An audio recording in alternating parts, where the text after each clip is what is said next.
Nile Valley, 3600 BC, the people of Egypt are bowing down and chanting the name of En Sabah Nur/Apocalypse, a powerful being. He is brought into his pyramid by his 4 horsemen: Pestilence, Warren Shearer, Famine, Rochelle Okoye, Death, Monique Ganderton, and War, Fraser Aitchison. They are set to begin a process to transfer En Sabah Nur's consciousness into the body of a younger successor, Oscar Isaac. As the sun hits the top of the pyramid, the process begins. Outside, the citizens of Egypt turn on their leader and send massive pillars sliding down into the pyramid to kill En Sabah Nur and the Horsemen. The Horsemen fight back against the other Egyptians as the pillars begin to destroy the pyramid. Death manages to form a protective shield on the successor before she and everyone else is crushed. The process is complete, but En Sabah Nur remains trapped beneath the rubble. We jump to Ohio in 1983. A high school classroom is discussing the events of 10 years earlier when Eric Lensher/Magneto, Michael Fassbender, attacked the Peace Summit in Paris, and Raven Darkholme/Mystique, Jennifer Lawrence, stopped him. One student, Scott Summers, Ty Sheridan, complains that his eyes are hurting. A classmate mistakes it as him winking at his girlfriend. Scott retreats to the bathroom and hides in a stall. The classmate enters and threatens to kick his ass. Scott then opens his eyes and releases a powerful blast that knocks the other kid against the wall. In Berlin, a bunch of people are gathered in a secret location to witness the mutant angel, Ben Hardy, fighting a large fat mutant, possibly Blob. After taking him out, Angel prepares for his next challenger. Some men bring in the challenger locked inside a box. He is Kurt Wagner/Nightcrawler, Cody Smith MC. Nightcrawler is able to teleport as far as he can see, but within the cage where they fight is an electrical lining that prevents him from escaping. Meanwhile, Raven has made it in and she increases the voltage in the cage. Nightcrawler manages to take Angel down and pin him against the cage, frying Angel's wings. With Raven's help, Nightcrawler escapes the place. Eric now lives in Poland under the name Henryk Gordzki. He works at a factory and has a wife, Magda, Carolina Barczak, and a daughter, Nina, TJ McGibbon. Eric tells Nina a bedtime story that he heard from his parents. She asks him what happened to them, and Eric explains how his parents were taken from him. Scott's brother Alex/Havoc, Lucas Till, takes him to Xavier's school for gifted youngsters with bandages over his eyes to prevent another incident. Scott meets Hank McCoy/Beast, Nicholas Holt, who is now a teacher, and then bumps into Jean Grey, Sophie Turner, a telepathic mutant. Alex brings Scott to Charles Xavier, James McAvoy. Scott removes his bandages to hit a target, but he ends up splitting a tree that Charles's grandfather planted. Highly impressed, Charles says Scott is enrolled. Raven brings Nightcrawler to a location where a mutant named Caliban, Thomas Lamarquis, is helping other mutants create fake IDs and passports. Nightcrawler gets his picture taken so that Raven can take him to the US. In Egypt, Moira McTaggart, Rose Byrne, discovers a hidden underground chamber that leads to the resting place of En Sabah Nur. A group of his followers recite a chant that revives him in his fully powered apocalypse form. The followers are buried by the ensuing explosion, while Moira manages to get out.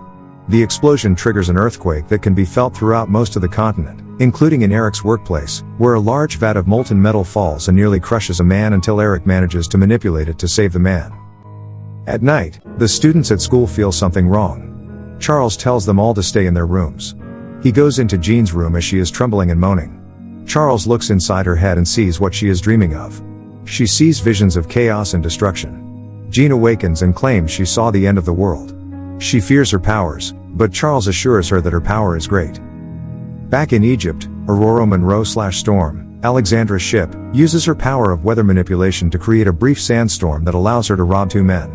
They chase after her, which Apocalypse sees after witnessing her power. He follows the men as they prepare to cut off her hand.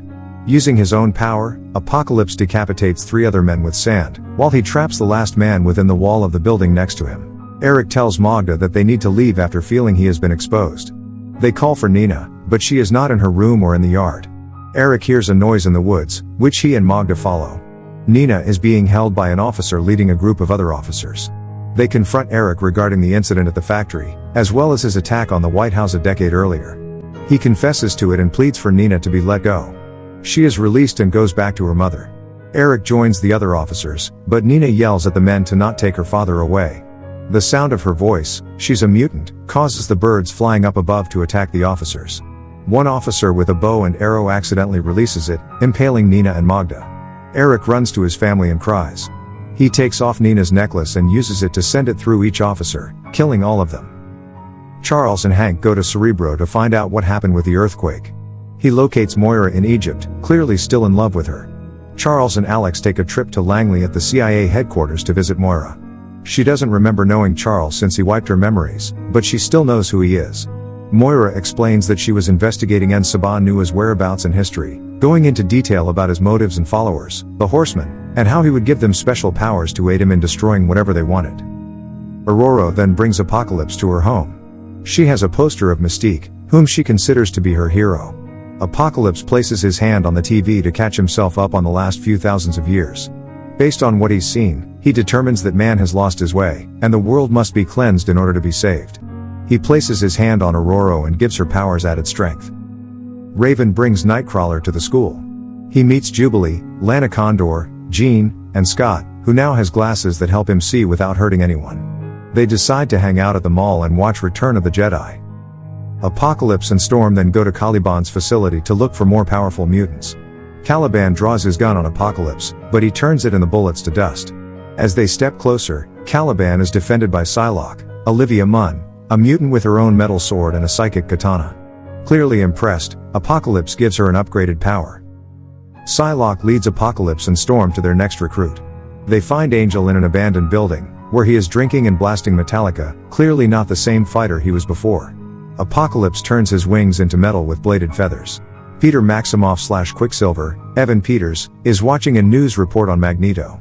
His mother comes downstairs and he pretends to have been playing Mrs. Pac-Man. She knows what he was really watching and why he was watching it. Eric returns to the factory to confront his co-workers since they spoke to the police. He prepares to kill them all until Apocalypse, Storm, Psylocke, and Angel emerge. Apocalypse sinks the men beneath the ground and brings Eric to Auschwitz, where he first used his powers and where he lost his family. Apocalypse encourages him to manipulate the metal in the earth, and to use his anger to fuel his energy.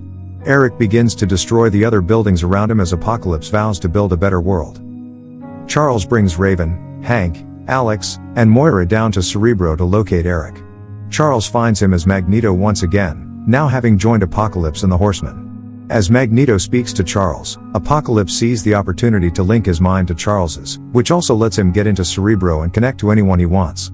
Apocalypse manipulates officials around the globe to launch all of their nukes into space so that no one, human or mutant, can stop him. Charles is overwhelmed by Apocalypse's power. He orders Alex to destroy Cerebro, which he does. The others pull Charles out of the room, only to encounter Apocalypse and the Horsemen appearing before them. Magneto pulls Charles in his chair and takes him. Alex releases a blast that causes a powerful explosion. Outside, Quicksilver arrives in time to do a power run through the school and evacuate everyone before the entire school is destroyed. However, he failed to save Alex, which Scott finds out about just as he and his friends return. He breaks down at the revelation. A chopper then descends to the ground. Moira approaches them, thinking they are part of another agency, until the leader steps out and removes his mask. It's William Stryker, Josh Hellman. His men fire a sonic blast that incapacitates everyone, except for Scott, Jean, and Nightcrawler. Jean manages to keep them hidden by manipulating the mind of one of Stryker's men. Stryker captures Raven, Moira, Hank, and Peter.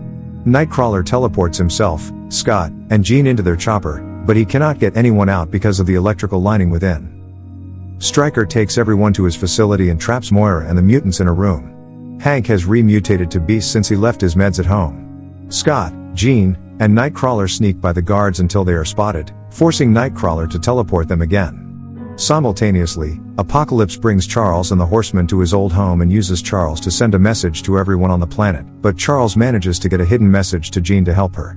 In the cell, Peter admits to Raven that Magneto is his father, and he was hoping to be able to tell him. The three then come across a room with a chamber that has something locked up, angry and growling. As the guards approach, Jean opens the chamber, unleashing Weapon X, aka Wolverine, Hugh Jackman. He gets his claws out and slaughters all the guards until he reaches an exit. Jean stops Wolverine and gently removes his brainwashing mechanism. She taps into his mind and gives him back the memories she could reach. Without a word, Wolverine retreats outside. The three then reach the cell, and Scott blasts the cell door open to release Moira and the mutants. Apocalypse destroys part of Egypt to recreate his own pyramid, and then gets Magneto to manipulate the magnetic poles to cause global destruction. Apocalypse then tells Charles he has the most important role in his plan. He wants to transfer his consciousness into Charles so that he can control everyone on the planet. Moira and the mutants fly toward Cairo to rescue Charles and defeat Apocalypse. Raven tells the others about her old team, and how she and Hank are the only ones left. Jean tells Raven she's a hero, but she doesn't see herself that way. The team reaches Cairo for the showdown. Beast and the young trio prepare for battle while Quicksilver and Raven, morphing into her natural Mystique form, head toward Magneto. She urges the trio to not hold back on their powers. Mystique and Quicksilver reach Magneto in the middle of his destruction, trying to convince him to fight for the good, with Mystique assuring him he has more family than he realizes. Quicksilver is about to tell Magneto of their relation, but he holds it back. Storm, Angel, and Psylocke come down and fight. Storm hurls lightning toward Scott, which he deflects with his beams. Psylocke uses her blades against Beast. Angel goes for a rematch with Nightcrawler. Nightcrawler traps Angel and heads into the pyramid to get Charles out in the middle of the transfer process. They and the other heroes make it back into their jet, but Angel and Psylocke reach them and try to break in. Nightcrawler gets everyone out of the jet as it crashes to the ground, killing Angel while Psylocke jumps to safety. An infuriated Apocalypse catches Quicksilver as he uses his super speed to get some punches in, but Apocalypse traps his foot in the ground and breaks his leg. He orders Psylocke to execute him.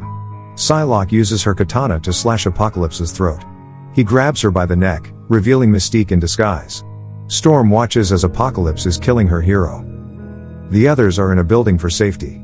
Charles realizes he is still connected to Apocalypse and decides to fight him in their shared consciousness. Charles initially appears to have the upper hand, but Apocalypse overpowers him and starts trying to kill him. Magneto then turns on Apocalypse after realizing what side he's meant to fight on. As he holds Apocalypse off, Charles reaches Jean and gets her to tap into the fight with her mind. She manages to unleash her full Phoenix Force power to overwhelm Apocalypse. As he weakens, he tries to escape, but Storm uses her lightning to prevent him from leaving. Apocalypse's form deteriorates until he is finally disintegrated. After the battle, Psylocke quietly walks away. The team returns home. Eric and Jean help rebuild the school to its original form. Aurora asks Peter if he'll tell Eric he is Eric's son. He says he will eventually. He and Aurora decide to stick around. Although Charles asks Eric to stay, he chooses to leave, but he remains friends with Charles. Charles then goes to the danger room where Mystique is about to train Scott, now Cyclops, Jean, Storm, Quicksilver, and Nightcrawler into becoming true X-Men. A simulation then begins in which the students must battle Sentinels. After the credits, a team of agents are at Stryker's facility. One man takes a sample of Wolverine's blood and puts it in a briefcase, which belongs to the Essex Corporation. And the movie ends. Make sure to subscribe and don't forget to turn on notifications so you can watch more videos like this. Thank you for watching and see you next time.